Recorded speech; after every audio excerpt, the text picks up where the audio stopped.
That's the time it takes to run an experiment.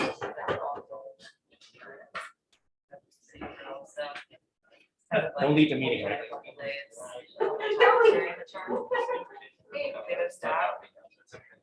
Yeah, probably like Thursday, Friday or something.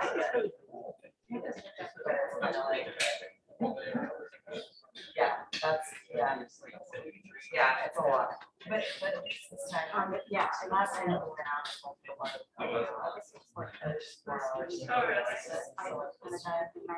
It's like shorter.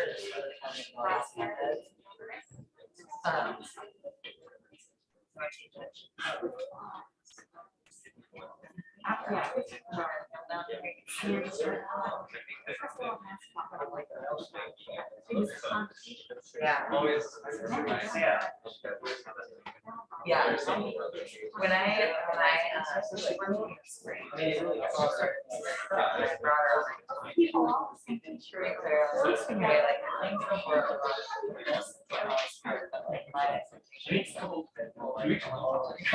like that's kind of our pretty good. I mean, it's in our students.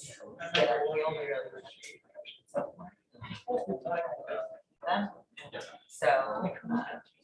yeah. Oh yeah.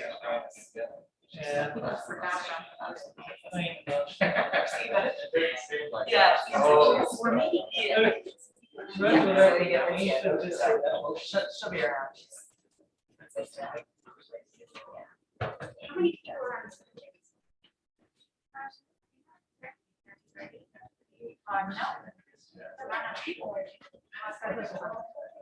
I don't. Well, I won't have anybody until I start the webinar. I know. Okay. Let's wait a minute. Yeah.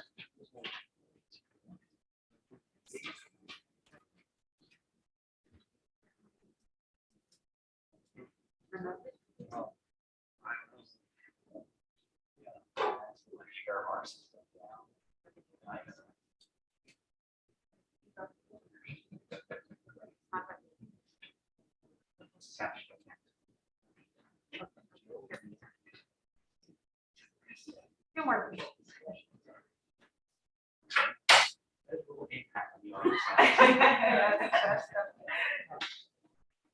All right, Teresa, I think we need to start. Okay. Okay, hi everyone. It's really fun to be giving an in-person introduction. I'm really happy to introduce Francis for this research seminar for his candidacy as a tenure track faculty member in the department. So, Francis got his PhD from Cornell in the Department of Ecology and Evolutionary Biology in 2001. He then moved right here to OSU to take a postdoctoral fellowship position with the biogeochemical group, and he was in a postdoc there for 4 years and was very involved in the PISCO project, which I'll mention here in a second. He then, in 2005, was moved into a position of assistant professor senior research.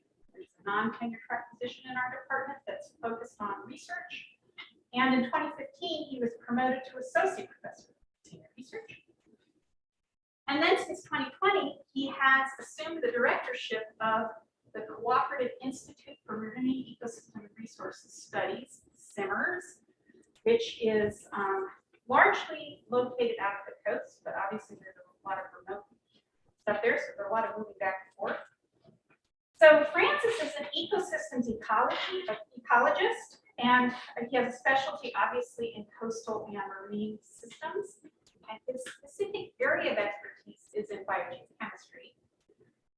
When he was working with PISCO, and he has ongoing work with PISCO, he was really engaged in really long-term observations of things, seeking a multi-dimensional understanding of global change impacts on marine systems, so really long-term things. And I would note that he's incredibly collaborative. He's probably only going to talk about a very small set of things that he studies. He has studied his time here. But he's really emerged as a leader in the study of describing and the study of hypoxia off the Oregon coast. And this has really changed our view of the impacts of near-term climate change. So not just long-term, but really near-term, immediate-term issues that are happening in our ecosystems off the coast. As a result, he's not only a leader in research in this area, but he is really interacts regularly with policymakers, with government officials, and with the media. So, I mean, nationally, big research media outlets. So for that, he's really dramatically impacted the public and the policymakers and the science of this issue of hypoxia. And with that, I'm going to say that he's going to speak today on ecosystem ecology and climate change science, a brief recent history of oxygen use. Okay. Take it away. Thank you so much, Virginia. Well, it's a real privilege to be speaking with you all on this occasion, and I'm also very grateful because it's not often that you get to reintroduce yourself and your science to your colleagues, even though we come to departments because we like to work with colleagues, but it's really, we don't get that chance. So I'm excited. And the fun title is A Brief Recent History of Oxygen in the Sea. But before I do that, I want to start and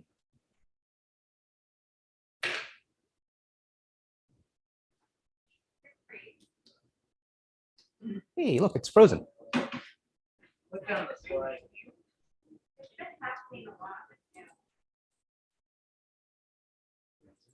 Okay, well, hopefully we can just press the button.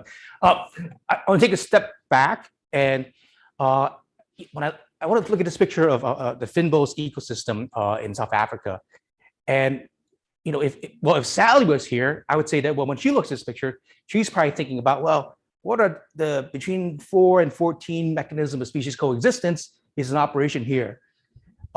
If Jamie was here, she might think about, well, what's the phenology of seed set across these different species, and how is that impacting physiological and behavioral ecology of birds? And if Chris Marshall was here, he's thinking about endemism and beetles in this system. So what about me? What's an ecosystem ecologist like? What do we think about when we see a picture like this? And I'll fully confess that there's some baggage, right? Like, oh, ecosystem ecologists. Oh, they're just a bunch of what the fluxers, right? They take a perfectly complicated, beautiful system, and they just put arrows in and out of it. And not only that, they put a black box on it. And it's like, well, they're just a bunch of glorified accountants, basically. And arguably, and some of us are, the worst biologists in the business. And yeah, we do that. We do put a box and we put arrows in and out. And what are the arrows? And the ones that we think about a lot are energy, as ecologists speak on nutrients, but also just recently I've come to realize it's also information. And this is out of the symbiosis group, because when we think about how things move across scale, it's not just energy and material, but it's also information. So as ecosystem ecologists, we think about these arrows a lot, but also the feedback. So what is it about the ecosystem that shapes how it receives inputs, or how it receives, how it loses materials, but also how those inputs or losses feed back and affect the properties of ecosystems. And of course, we also really fully appreciate that ecosystem is the stage where we embed a lot of the biological interactions across different scales of organization. And there's a lot underneath organisms, of course, but I'm just going to start there. So we think about how species interact, how those interactions scale up. But we also, as ecosystem ecologists, think about, well, how does ecosystem property affect those individual groups? And what are the consequences of processes at the scale of organisms, populations, communities feeding back on the ecosystem itself?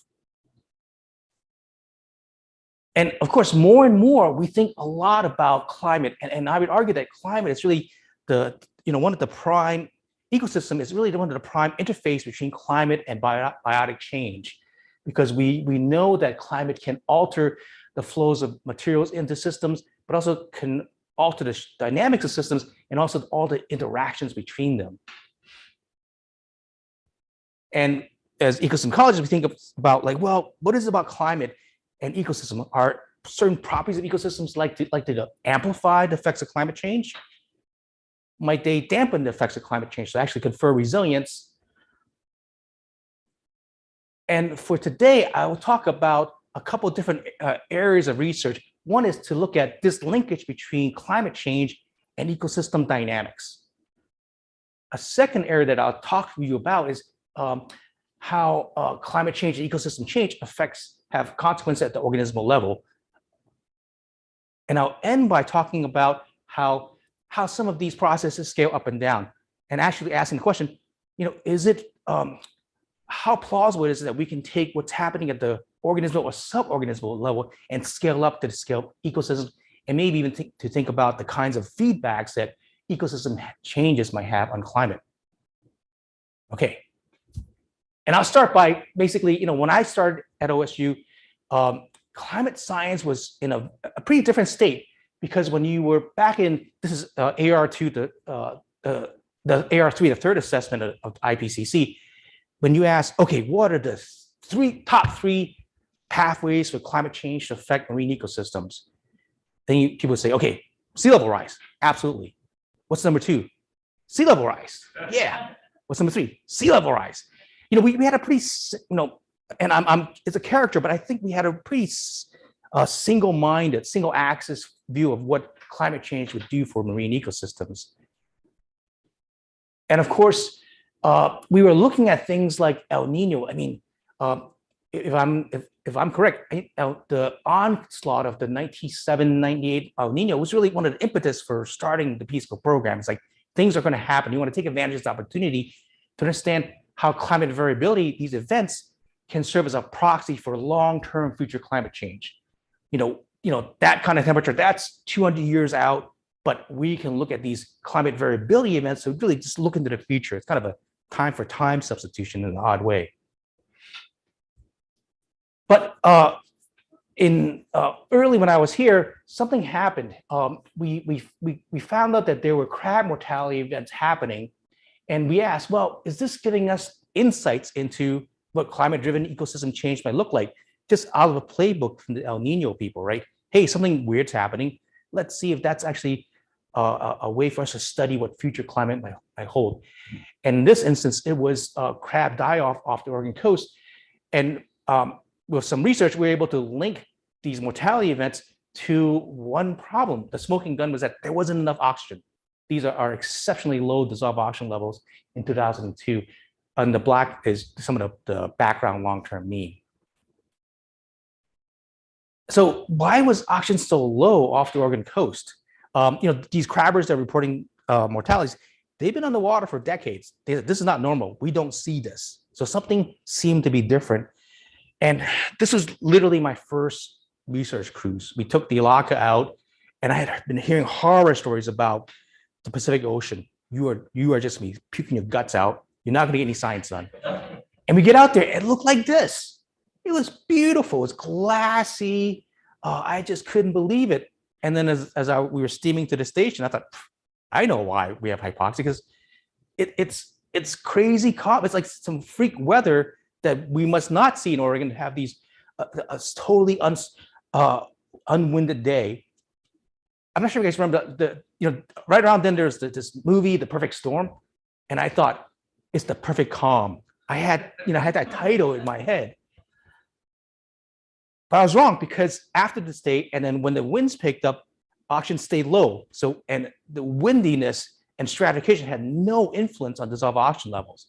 So we thought, okay, maybe this isn't super local and in scale. And in fact, when we worked with a lot of colleagues, we actually assembled this picture, and this is the kind of shelf. And what we saw, the crabs are dying inshore, and we saw, oh, oxygen is really low. And we thought maybe just something happened right near shore. It turns out if you walk all the way out to the edge of the continental shelf, in the continental slope, there was a dissolved oxygen anomaly. So this is water in the North Pacific Ocean. So the water that we were getting off the Oregon coast that originate thousands of kilometers away had lower oxygen levels than it should have. And not only that, as that water transited across the shelf, and we could use salinity as a conservative tracer. Biogeochemists, we love conservative tracers.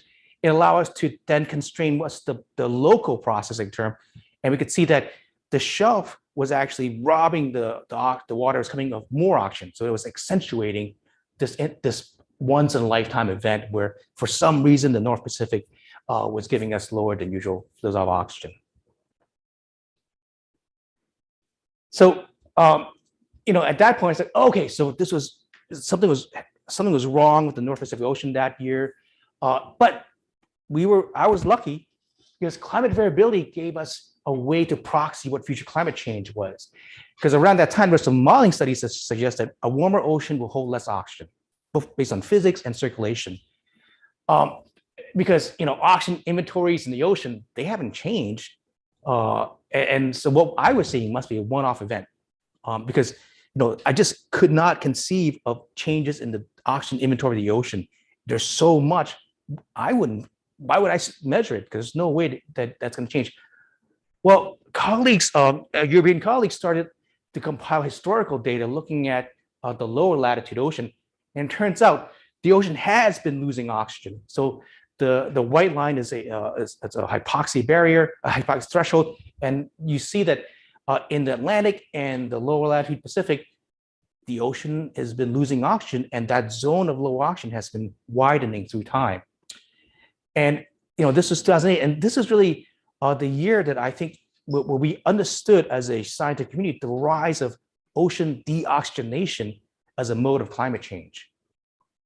And scientists made that word up. It's really hard to pronounce, deoxygenation. And it turns out, same year, we had a paper where we were able to show that, it wasn't such a one-time event, because along on the Oregon shelf, we've been seeing since that initial event the recurrence of shallow water shelf hypoxia and culminating in anoxia, so zero oxygen in 2006.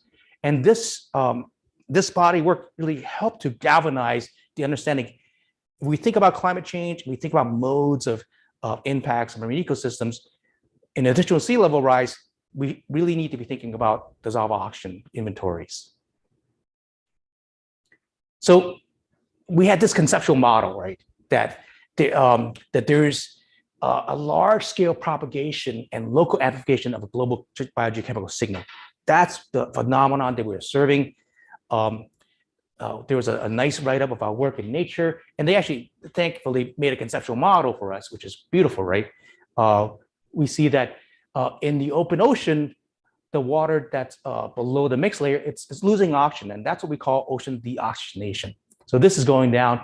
So the water that's coming into our system by upwelling, because we draw on this deeper water that have lower levels of oxygen to begin with, we're much more prone to low oxygen events. But because we're a very active shelf, so that local ecosystem process of production and respiration, remineralization, that's actually consuming even more oxygen and getting us down to anoxic levels. But what are winds? So in a sense, I've only talked about the biogeochemical drivers of climate. Even at that time, there was a clear hypothesis that a warmer world is going to be a windier world for upwelling ecosystems. This was put forward by Andrew Bakken. So do winds matter in this equation? And more importantly, are they changing or have they changed? Absolutely. Winds, of course, matter. I mean, we know we go to the coast in the summer, total rookie move, because it's hot in the valley. We go, and it's like, it's blowing 25 knots. You can't spend a day on the beach. And you see this in the record of dissolved oxygen that we've collected. The two cool colors are two sites in the inner shelf, and this is in deeper waters.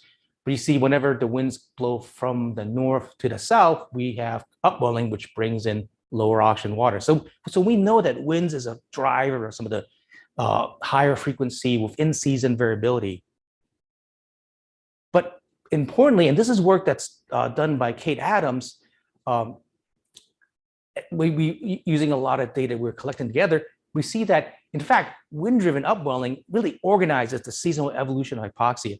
So what Kate did here was just set the clock not based on day, on calendar day, but set the clock based on when did upwelling start? And we see that, that actually is the fundamental predictor of the dynamic of dissolved oxygen. And I just amended this figure with the 2001 picture that we have from this year. And upwelling is increasing. I just plotted this figure in the summer when we were looking at, well, this is a really strong upwelling here. And I did it once earlier and it was just complete noise and I didn't expect to see a pattern. And I just kind of let it go.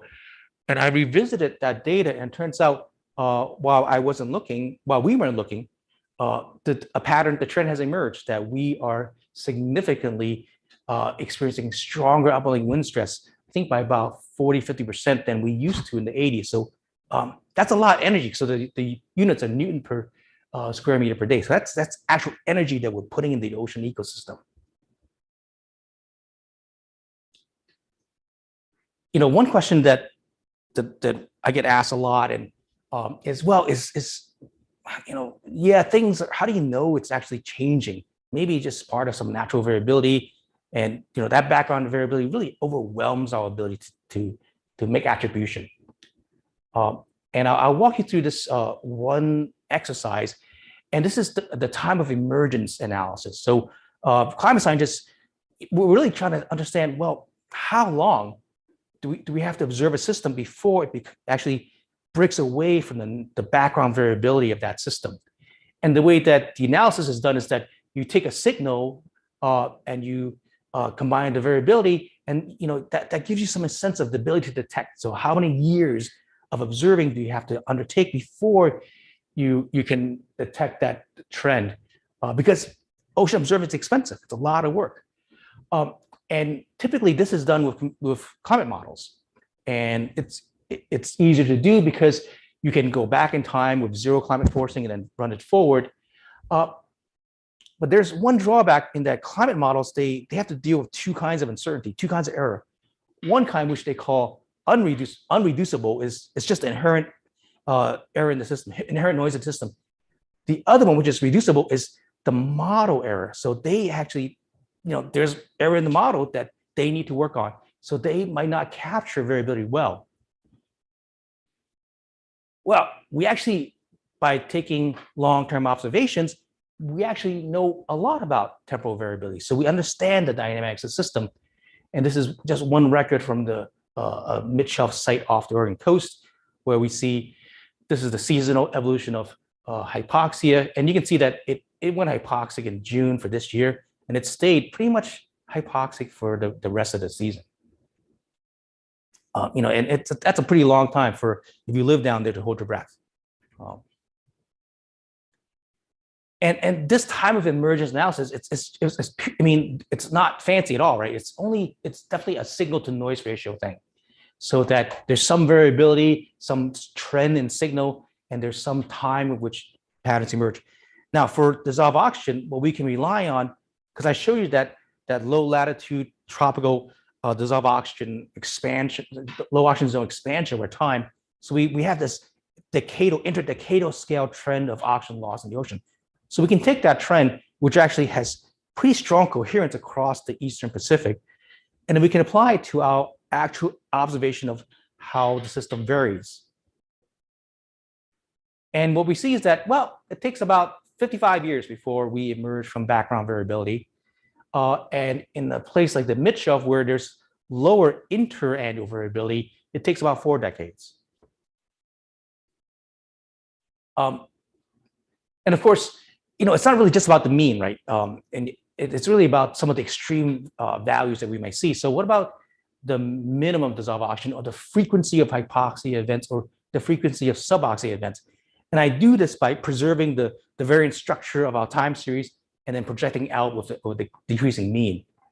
And what you see is that, some of these extreme, these other parameters of exposure, they actually have a shorter time of emergence than the mean value. And to put into context, 55 years, that's about 1 generation for yellow-eye rockfish. For Dungeness crab, that's about 2 generations. So, this is pretty fast change from what, at least if the organism was a statistician, that's a pretty fast change from what they had been experiencing, in their recent evolutionary history. So I'm going to take a slight diversion from oxygen for a minute and talk about really the other side of the coin, which is ocean acidification. And the research that we were starting at that point was really after one question: does global ocean acidification, does that signal propagate to coastal ecosystems? And that's not a straw man argument, because one, I mean, you look at this, waves crashing on the rocks. You can imagine that air-sea exchange is really it buffers coastal ecosystem against ocean acidification, because those breaking waves are going to just release all the CO2 back in the atmosphere if it's high. The other hypothesis is that, well, it's kind of simple-minded to think that you can just take the global trend and then apply it to a coastal ecosystem, because we know there's so much fine-scale ecosystem variability. So places that have wider shelf might have longer water retention, so that there's something about the ecosystems that actually might dominate over the global climate signal. And early on, it was actually kind of hard to arrive at that answer, because it wasn't easy to make that measurement. There were, I don't know, 4 people in the planet that could make it well without being critiqued. So NSF really wanted to grow that knowledge base. How are we going to make this kind of measurement? Turns out they invested in us to try to help grow that community of people who actually are able to use these instruments. I kind of regret it, because we bought sensors that have serial number 004. They're just beta version of these sensors, but they were really, really good when they worked, and they didn't often work, but when they worked, they were really good. And what you see is that the blue is one of the sensors mounted on a mooring offshore for pH, and the red is an intertidal pH sensor, and these are other sensors that we developed with collaborators at Mbari. We see that they really track each other, so that there's strong coherence in the dynamics between something offshore and something right on the rocks where Bruce works. And you can see that, and this is back to let me oxygen back into it, and you see that dissolved oxygen really goes hand in hand, because they're so tightly correlated as a stressor. And again, we see that there's a signal where, yes, ocean acidification is happening. We know the trend, but the ecosystem itself, the shelf ecosystem, and the color difference is not great, but it's actually enhancing the low pH signal that we're getting in the deep ocean and making it even worse. And as upwelling brings that, it actually sweeps that water right onto the rocks. So we have local ecosystem processes just modulating a global signal, which kind of surprised me that we could see the signal propagate into our backyard. When you have these sensors, then you get asked different kinds of questions. And one of them is like, well, what's the landscape exposure? This is a way too busy figure. I must have tried, I think I was trying to sneak in figure limit, so I put as many panels into one. But don't worry about this one in the middle, because that's just the high frequency variability. Look at this panel, which is pH across this California current observing network with lots of collaborators across 3 years of deployment.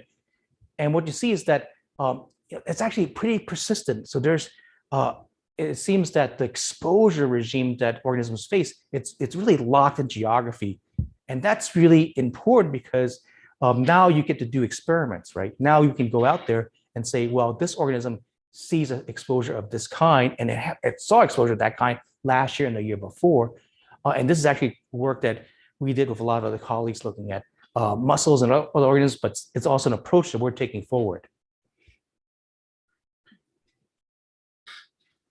Okay, now in that paper, we did a lot of work where I did a lot of contorted but very clear calculations to attribute the change that we're seeing to human activities. And that's really attribution science. And that's a big part of how climate science is, that it's not just about saying, hey, it's hotter, but how much hotter is it because of human activities?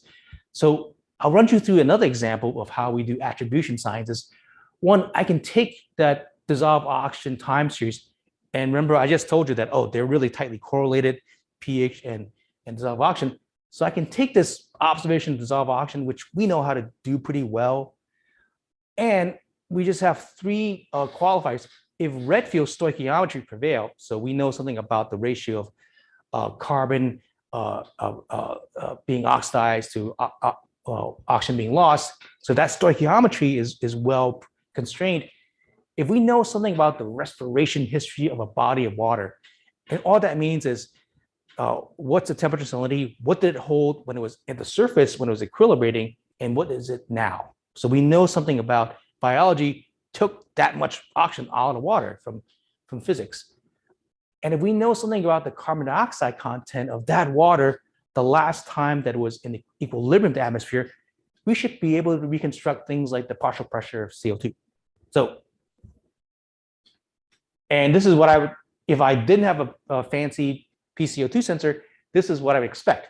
So just based on, I mean, this is that glorified accounting that we've been accused of, right? You know, you just do some stoichiometry and some biogeochemistry, and you see, well, this is what the PCO2 level should be.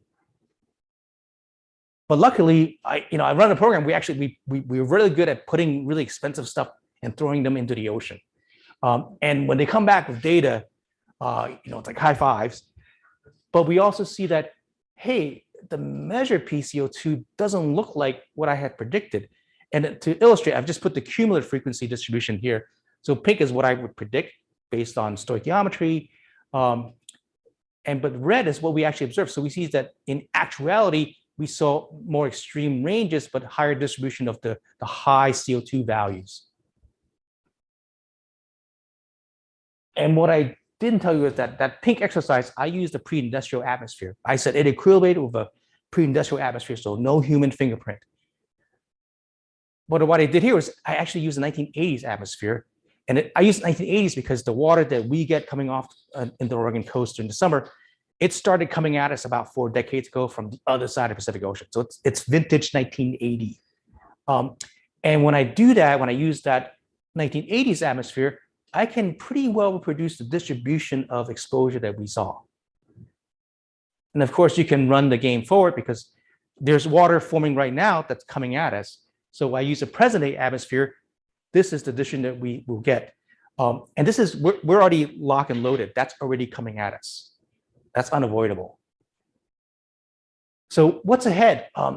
Here I've plotted dissolved oxygen versus PCO2. So this is ocean acidification. This is hypoxia. And I've overlaid some of the broad scale surveys so that to sense, well, do we see anything like this in anywhere else in the California current? And what you see is that we're moving in a state where organisms will experience combinations of dissolved oxygen and PCO2 that they've never experienced in their recent evolutionary history. And so this new analog state is going to be both a new dynamic range, but also new co-stressor variation. So what is it? I can look at data like this all day long, right? It's just the chemistry. But what does it mean for biology? And the question that we wanted to ask was, well, how low is too low? And one way that you can peg this is from we worked with some colleagues in NOAA that they were doing a lot of trawl surveys, and we helped them put an oxygen sensor at the end of the trawl net. So they had some idea about at what dissolved oxygen level would they not catch some things, or what oxygen levels might they see crabs are in poor quality. And it looked like about, this is about 0.5 milliliter or about 25 micromole, that was about the cutoff that they thought from their survey data might be the threshold for vulnerability. And I have a little comment here. So we also wanted to understand at what point does phenotypic variance collapse? And this is work with Andrea Burden and at that time Eli Meyer, because we want to understand, when does that phenotypic variability, when does it run out? And this is work done by my student Hannah Gosner, amazing experimentalist. And what we did is we've been adapting the opto dissolved oxygen technology so that we can look at respiration of a single individual, so a single Dungeness crab megalope or a single abalone juvenile. And what you see is that of course, we expect them to really do poorly at some point. But what we just didn't know is like, well, what's the break point? What's that threshold? And it turns out that it's 100 micromoles. So actually, it's pretty high. In fact, if we put it up here, this is where the threshold would be. And for both abalone and crab, it's a pretty high oxygen threshold. And so that's, now I've said this is kind of, it's a really simple way of looking at threshold and environmental consequences, right? We take a lab threshold and we look at a simple measure of dissolved oxygen, but there are better ideas out there. There are better ways to do it, and some of which uses the metabolic theory of ecology, because people are trying to exploit the fact that we know something about how metabolism scales with temperature, and we know something about how the critical this P, it's called P crit, the point which the respiratory processes take a hit. So we know something about how P crit might scale size. So if you know these things together, you actually have a much more informed understanding of the metabolic, it's called the metabolic index, the propensity for organisms to really take a hit or not take a hit.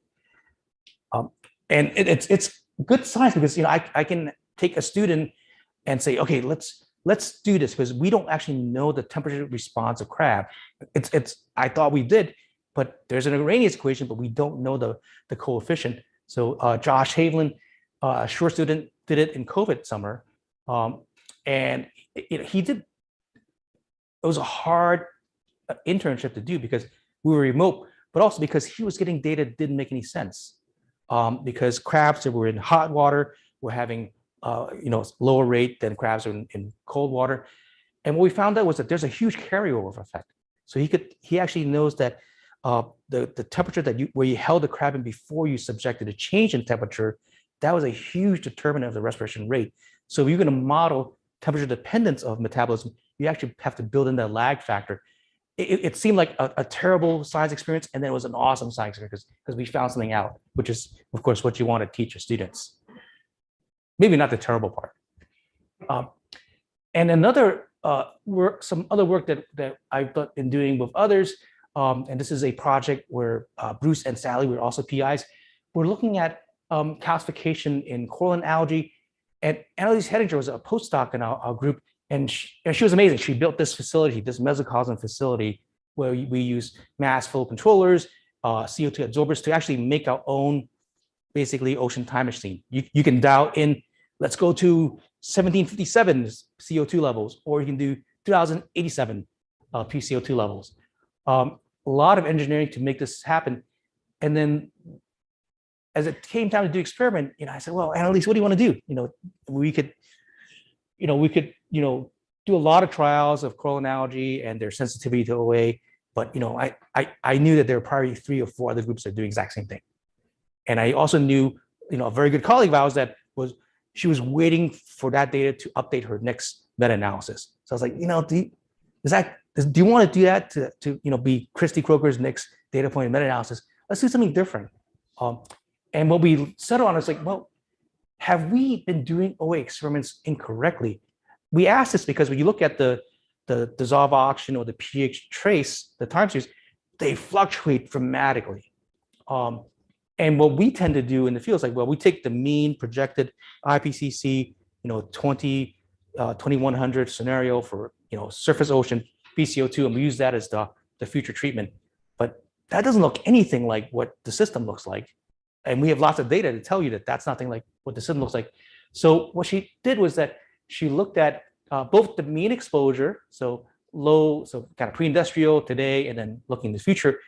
And then she held a constant mean at medium, but she altered the time content, the frequency content of variability. So whether you were fluctuating between high and low every 1 hour, 6 hour, 12 hour, 24, 48. And the most important part is that this is the effect size of, industrial, pre-industrial to future CO2 emissions. This is the effect size from variability alone. So unless we somehow account for this variability, we're likely getting the wrong message about the future effects of ocean acidification. Okay, so this is a good time for me to just kind of pause a little bit. That body of work that I think I put a lot of energy to it. it's helped us to put I think a more nuanced understanding of what climate change really looks like. And a radical group like the World Meteorological Organization is calling the hot, sour, breathless ocean in distress. We've really arrived at the stage where we just don't think about a simple warming, a single factor as the future of climate change. And in fact, I think this is arguably the most depressing figure that I've put together. We were asked to come down and kind of let's do a synthesis on climate change impacts in the ocean. There's some really good people that were chapter authors on IPCC, and we thought, well, we must be able to put together what the habitat stressors and the ocean stresses are. There must be enough data out there, and then we went back to our rooms and we're waiting to go have drinks, and in a couple hours, okay, let me see if I can find this. So I was able to find all the data in 2 hours. So and we put this together. That really helped us understand two things: there are multiple changes afoot, and that all of this is happening on our watch. So I used to think that, seagrass loss, that was like 18 somethings, right? No, this is all contemporary. So a lot of the major ecosystem changes that are happening, it's happening on our watch. Okay, I'm going to shift gears and kind of bring you to what I'm working on today, literally today, what my students are working on today, and what I'm trying to head into the future. And it's motivated by this one question: why isn't anoxia, so zero oxygen, a more prevalent ecosystem state in the modern ocean? It's like, where do you get that idea? Well, it's motivated by some data that I've collected. What I noticed when I look at all of the dissolved oxygen data that I've collected, and I plot them as a cumulative frequency distribution, I see this hinge. So this is the data I collected. I was like, that's weird, because I wrote a paper in Science about anoxia, but it's really rare. It's not often that we get anoxia. And in fact, there's about, in real estate space, like 25 micromoles of dissolved oxygen. That's just a really rare. I was like, well, there's something wrong. Just my system is really weird. So I went and looked at data for the Central California current and the Southern California current, and it all looks the same. There's this hinge at around 25 micromolar. And I got talking to my colleague, Steve Giovannoni. We were on a different project together, and we were puzzling over this. He was really intrigued, like, that doesn't make sense. I was like, what do you mean? In my mind, like, wow, cool. There's a negative feedback that limits the formation of ocean anoxia, so that as oxygen declines, something is keeping it from getting even lower in oxygen. Ecosystem ecology, we love feedbacks. This is like, I was born to do this. And then Steve's like, well, hold on a second. That might be a stupid, or it might be construed as a stupid question. I was like, he didn't say it to me like that. Well, who says? Well, this guy, Pasteur, because there's the Pasteur effect, where he described the point at which facultative anaerobes switched to aerobic respiration, and it was about 3 micromoles of dissolved oxygen, 2 to 3, since that time, it's been used to really argue for, when's the rise of oxygenic photosynthesis, because we see breakpoints in the geologic history where, microbes switch over from anaerobic lifestyle to aerobic lifestyle. And it's actually in the textbook that cytochrome oxidases, the terminal enzyme in respiratory chains, they have extremely high affinity for dissolved oxygen. I have colleagues that did some of this work. They gave me the sensor that we used to use it to measure nanomolar dissolved oxygen in the ocean. And it's beautiful work. And what it says is that these enzymes and mitochondria have half saturation constants that are in the nanomolar range. Now you might be saying half saturation, what? Okay, half saturation constant. And it's a pretty sweet equation, right? And it's a pretty sweet process. It just describes the Michaelis-Menten enzyme kinetics equation. It describes the rate of the velocity of uptake as a function of substrate, the concentration of stuff out there.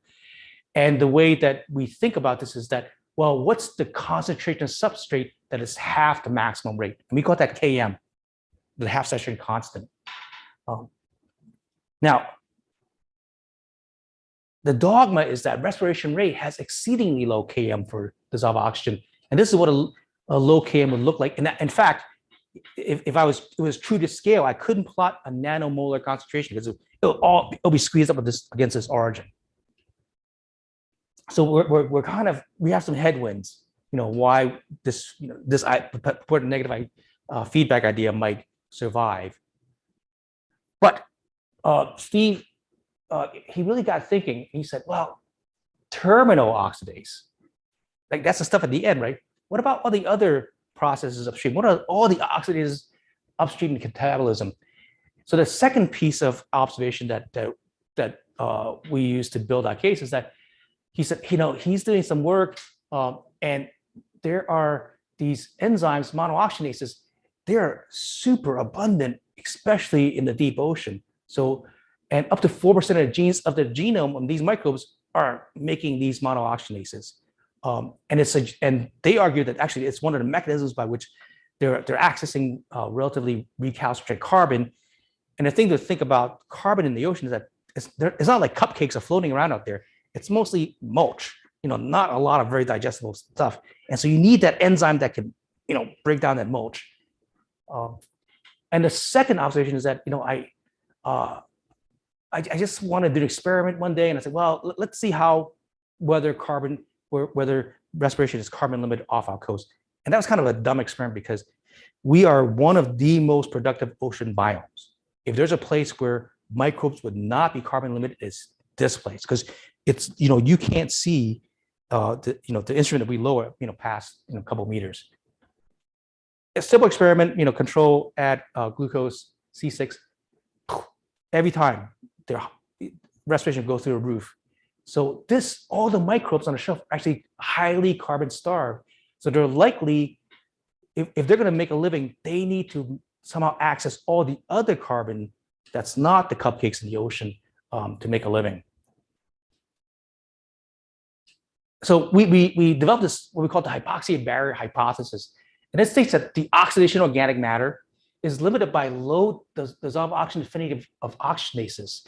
And this serves as a negative feedback to slow a system's approach to anoxia.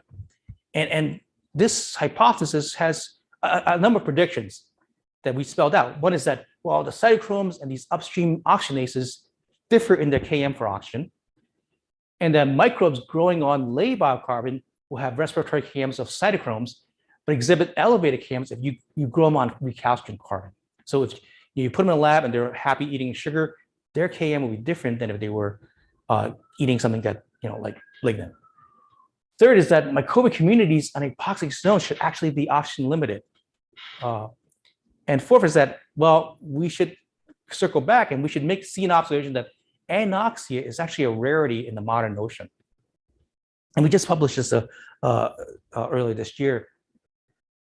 Now, this question, cytochromes and upstream oxygenase is different in the Km for oxygen. I was like, well, it's not really my thing, but Steve, you must know. He's like, well, that's actually not well known. So he calls up his network, he calls up Frances Arnold, says, well, Frances Arnold would know.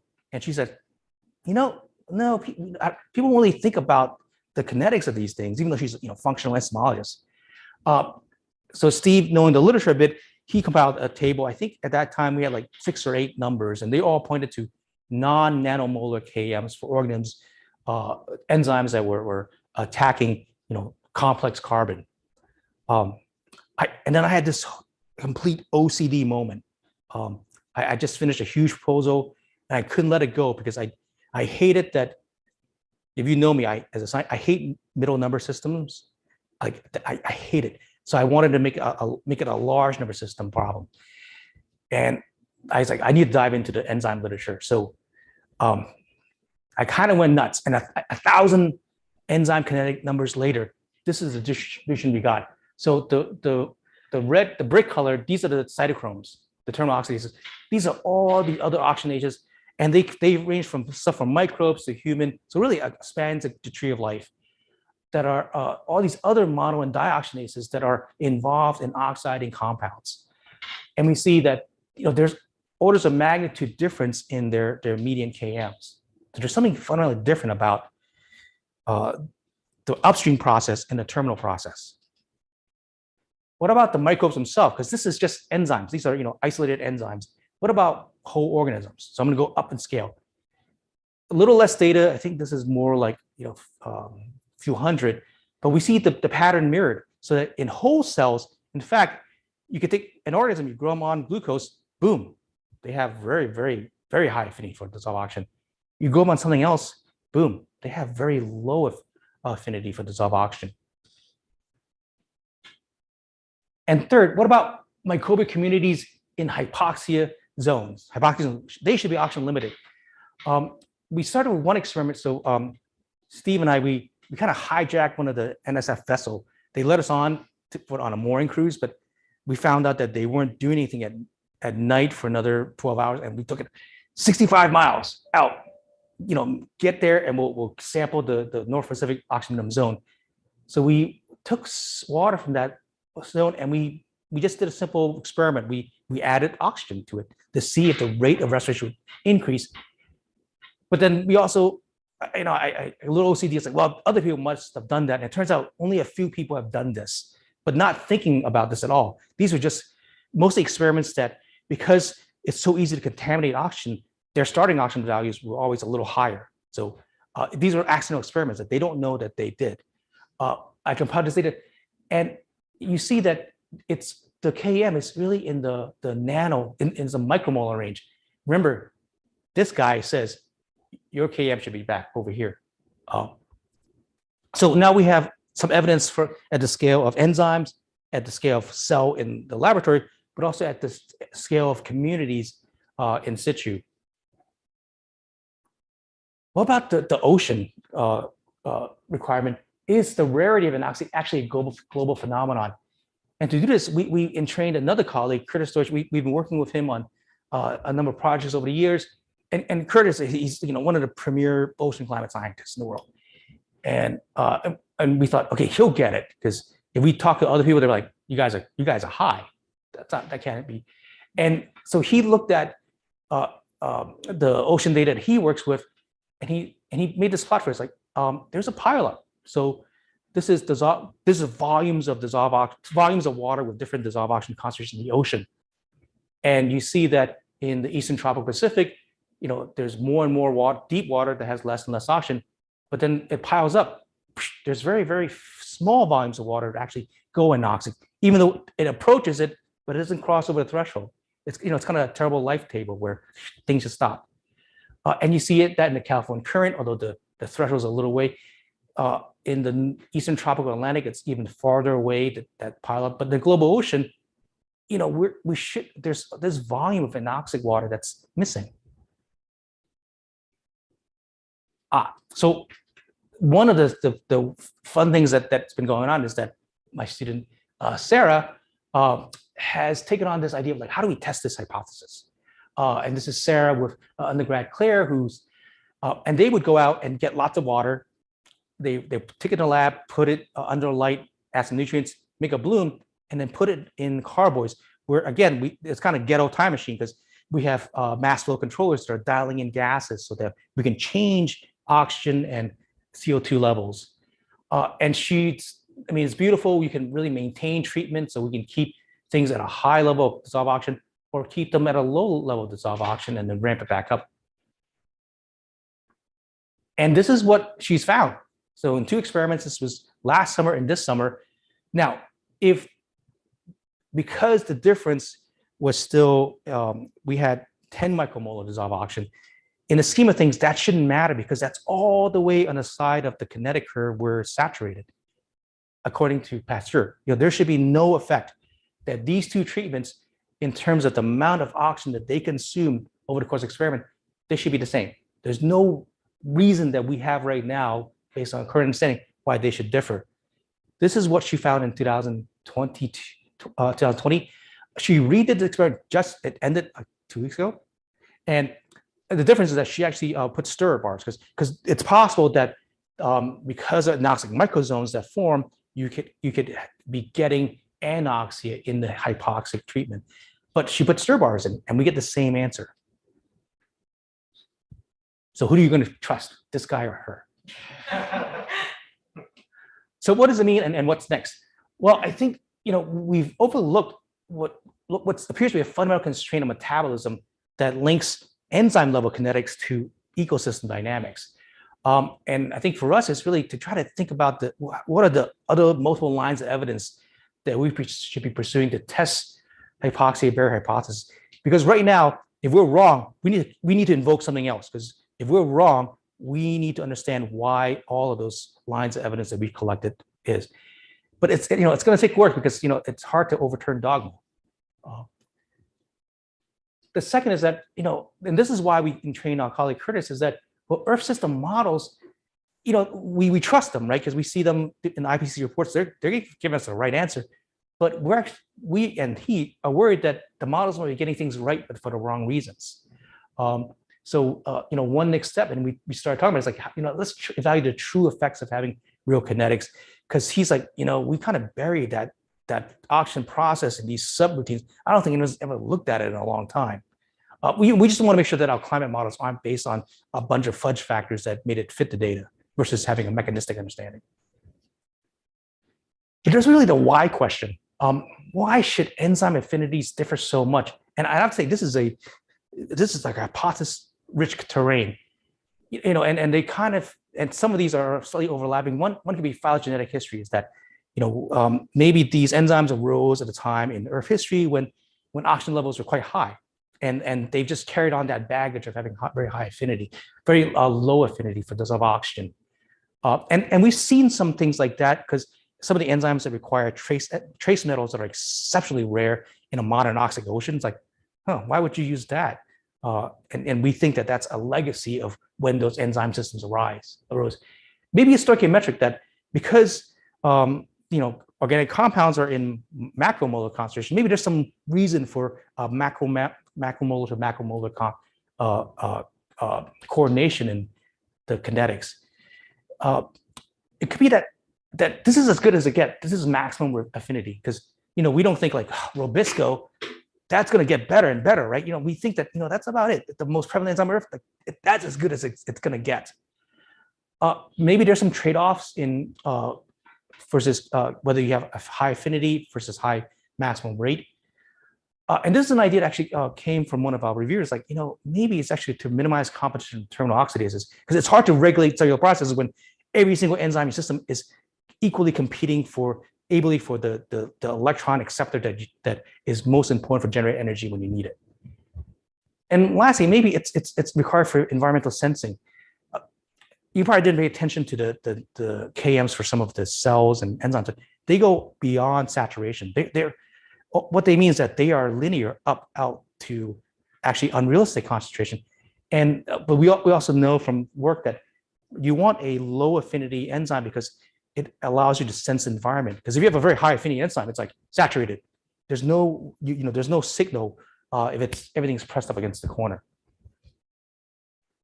Okay, and I'll take another step back to, well, what about the climate science that I had talked about? Well, I think there's new opportunities to address the multi-stressor impacts. And one of the things that I'm working on is the direct simmers is that advancing the next generation of OA and hypoxia ecosystem studies. We have some funding from the state, and we're going to actually apply new technologies to the decade-old Newport hydrographic line.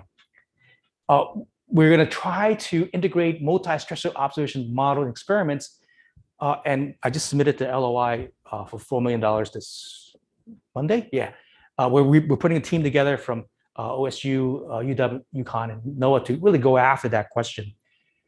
And I think a really exciting area for me is this climate resilience challenge.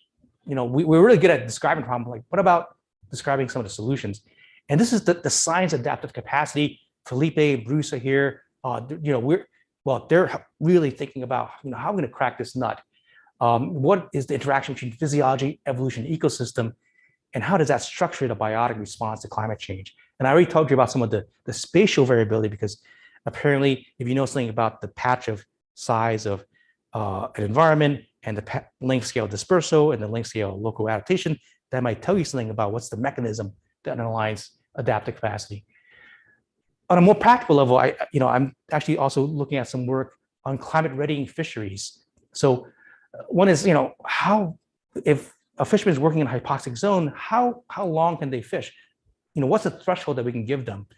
I didn't tell you this, but I have another big project where we actually have oxygen sensors that are now being used by the crab fleet to monitor hypoxia. But I just heard last week that we've been recommended funding for a new project where it's to, again, I hate middle number systems where, like, I don't know, if we had 10 times more data, we might have a signal. It's hard space to work in. And crab population structure is one of those things. How many crab, people don't want to count crabs, and you need thousands. So we're going to use some technology, underwater camera systems, but also deep learning tools, so that we can do automated sizing of crabs, and to also track and forecast population vital rates. And it's really, are these population vital rates, are they stationary? We don't think they are, but we also don't have a real good means of tracking them. I'll end there by just kind of reflecting that, it's an interesting time to be ecosystem ecologists. Like I've been saying, we went from a pretty single facet view of climate change to one that we're really looking at really multiple dimensions of climate change. But the other is that whereas when I first started, we were using climate events as proxy for future climate.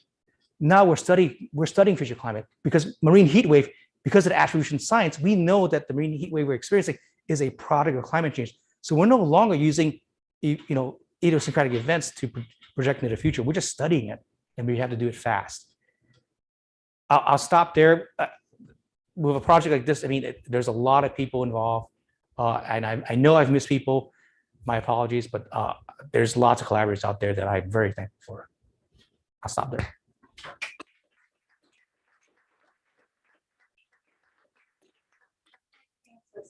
So Teresa, is there a way in which people who are remote could ask questions? Absolutely. They can use the Q&A or like Steven just did, they can raise their hand. Okay, great. So questions for Francis. Sounds like there's an online question. Yeah, there's one group. And I asked him to unmute. Hey, Steve. Oh, is that me? Uh-huh. Sorry I couldn't be there, Francis. Wonderful talk. What do we know about how VCRIT changes with body size as we drop thing I can down? do? Can you hear me? Can you hear me? So I'll just say that I love that it's really about my. Okay, other questions? Okay, Felipe. Yeah, okay. So, I really like the last part of the kinetics tying up to the, and then the anoxia limit. So the prediction of not finding places with anoxia, like a lot of places. It seems convincing this early on, but I guess I missed the part where you explained your earlier results where you did find. Right. Yeah. So 74, it's like, oh, what happened to that? So did you explain that, or I missed that? no. So the way to there's inherent hypothesis. There are a couple paths to anoxia. One is that you're in a system where you get a lot of relatively labile carbon, and you're just mainlining carbon into the seafloor. And the other is have water that's very old. So even though the rates are slow, you give it centuries, you will get to zero. And that's why we brought in Curtis Storage, actually, because we wanted someone that had Lagrangian approaches to tracing water masses. Steve, can you try to talk now? I'll try. Can you hear me?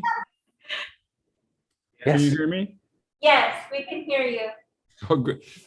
Thanks. Wonderful talk, Francis. Really wish I could have been there, but in person.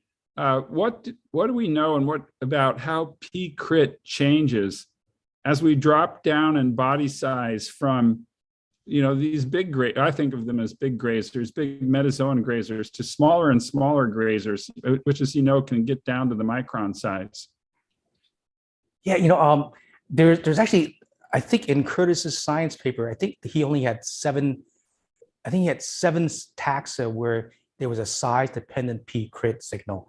And from that body of literature, I thought it was relatively, the slope was pretty shallow with respect to size. But I mean, I think about the oxygen cascade. So going from like skin into cell into organ and that we're just dropping dissolved oxygen concentration. And given our oxygenase data, it seems like inside our body, those enzymes must be working overtime because they're not seeing saturated dissolved oxygen.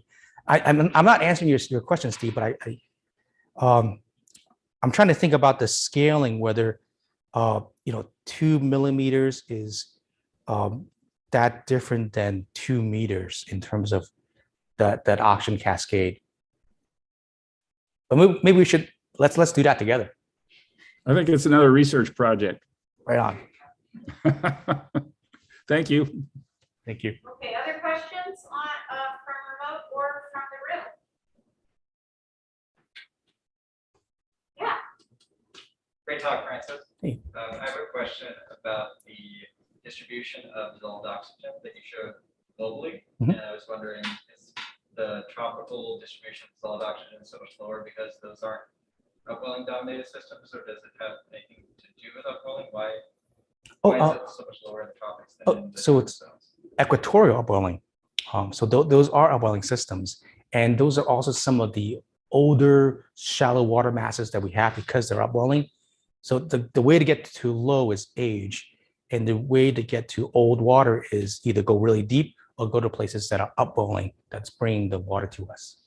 Yeah. The other thing about like the Atlantic, for example, is where we're forming water. So we worry about the Gulf Stream a lot because if we have water that's moving north, it gets cold and it sinks. So that water is actually very young. The Atlantic is young water, very rich in oxygen. But we really worry when that thermohaline circulation breaks down, then we don't move CO2 and heat into the ocean, and then it's a positive feedback of the climate. Yeah. Okay, one final question, if there is one.